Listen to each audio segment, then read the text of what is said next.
बिहार के चुनावी समर में सभी पार्टियों ने खूब जोर आजमाइश की। डंके की चोट पर सियासतदानों ने जमकर दावे और वादे किए और चुनाव को अपने पक्ष में करने के लिए एड़ी चोटी का जोर लगाया। और अब समय आ गया है बिहार चुनाव की परीक्षा के नतीजों का। लेकिन नतीजों से पहले आ गए हैं एग्जिट पोल्स, जो काफी हद तक ये तस्वीर साफ कर देते हैं कि चुनाव के नतीजे क्या होने वाले हैं। बात करें एग्जिट पोल्स की, तो एग्जिट पोल्स में ज्यादातर ने यही दावा किया है कि बिहार में एक बार फिर एनडीए की बहार होने वाली है। ऐसे में देख लेते हैं कि नतीजों को लेकर किसका क्या दावा है। मेट्राइज आईएनएस के एग्जिट पोल में एनडीए को 147 से 167, जबकि महागठबंधन को 70 से 90 सीटें मिलने का अनुमान है। पी मार्क के एग्जिट पोल में एनडीए को 142 से 162, जबकि महागठबंधन को 80 से 98 सीटें मिलने का अनुमान है।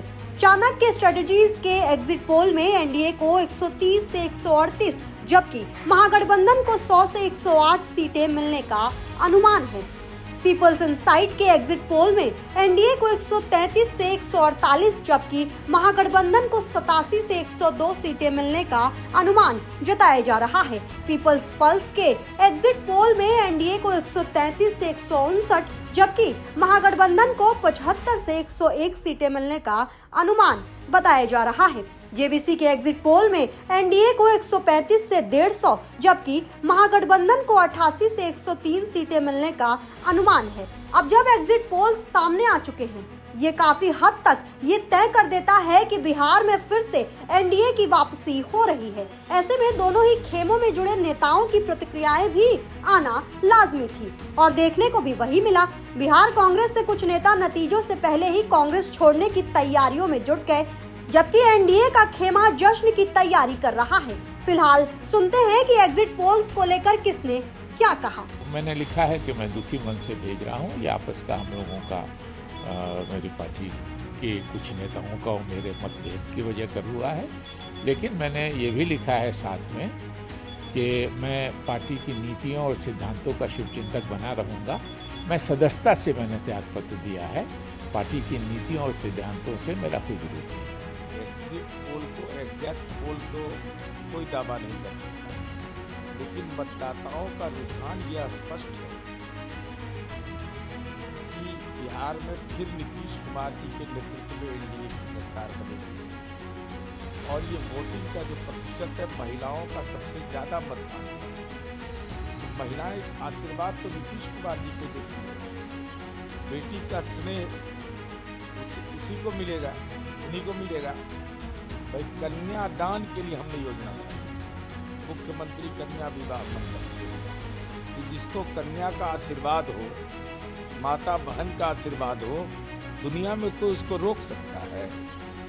लेकिन विपक्ष राजनैतिक रूप से अब दिव्यांग होने वाला है। देखिए, जनता ही मालिक है और जनता ही डिसाइड करती है। एग्जिट पोल और ये सब होता ही रहता है, लेकिन हम लोग जान रहे हैं कि जिस तरह से जमीन पर एनडीए के द्वारा जो काम किया गया उसके प्रति लोगों में उत्साह है, विश्वास है, और वो विश्वास और उत्साह वोट में तब्दील हुआ है और इसलिए एग्जिट पोल को इस तरह के आंकड़े आ रहे हैं। और मुझे लगता है कि जो दिखाई दे रहा है, दिखाया जा रहा है, उससे कहीं ज़्यादा हम लोग आने वाले हैं। 2010 जैसा लहर है और उससे कहीं ज़्यादा सीटों से हम लोग चुनाव जीत के आ रहे हैं।